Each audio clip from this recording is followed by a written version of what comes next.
Did you two plan this? Desperate times, Olivia said. She got to her feet and tossed me my coat. I caught it with a frown. I must look really pathetic if the doctor was kicking me out. How long will the tests take? A couple of hours, he said. And if we will call you immediately if something changes. He cut me off. Yep, they'd orchestrated the whole thing. I got to my feet, grudgingly, and walked over to Mom's bedside, carefully avoiding the tubes and wires attached to a dozen machines monitoring her pulse, heart rate, oxygen levels, blood pressure, and who knew what else. I kissed her forehead. I'll be back soon. I turned just in time to see Olivia's worried expression. Quickly, she plastered on a smile. Let's get you out of here. She looped her arm through mine and directed me out of the hospital room. Olivia marched us toward the elevator with a clear sense of purpose. We could just grab something in the cafeteria, I suggested. Technically, that was getting me out of the room. But she groaned. Nope. You are all mine for the next 2 hours. I opened my mouth to argue, but she held up a hand. You heard what he said. She won't even be in there. Besides, there's a new burrito place on the corner. She hit the button for the lobby, still arm in arm with me. I suspected she'd labeled me a flight risk. It felt strange to step through the hospital's sliding glass doors and onto the sidewalk.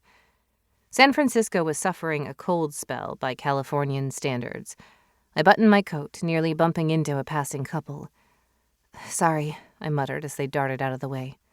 The man looked annoyed, but his girlfriend smiled. It's okay. Happy holidays. I couldn't quite muster a response, so I nodded. But they were already on their way, their arms laden with paper shopping bags full of their Christmas purchases. I watched as the man paused to take the packages she carried. He looped them on his other arm and took her hand.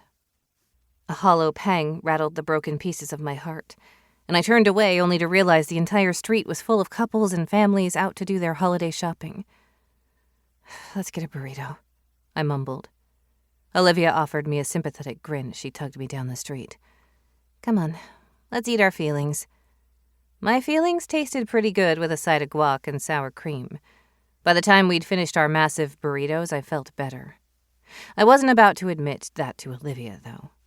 She'd want to make a habit out of this. Thanks, I said as we stepped outside the restaurant. I guess I better. We still have an hour, she informed me.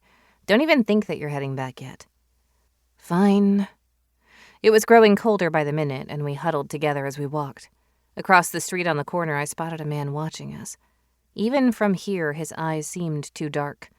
Had we attracted the attention of a vampire? Or did I just wish we had? Part of me fantasized that I'd be dragged back into the world I'd run from. How would Julian react if he heard that I'd been attacked by one of his kind?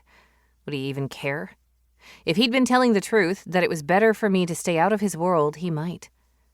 As the days passed without any contact, I'd begun to realize that he didn't care. It had been an excuse.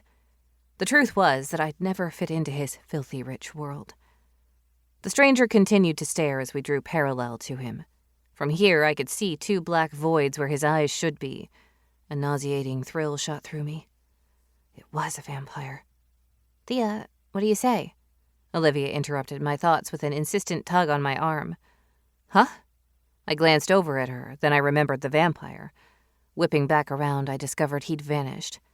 Let's go in, Olivia said in lieu of repeating herself, and tugged me toward the shop we were passing.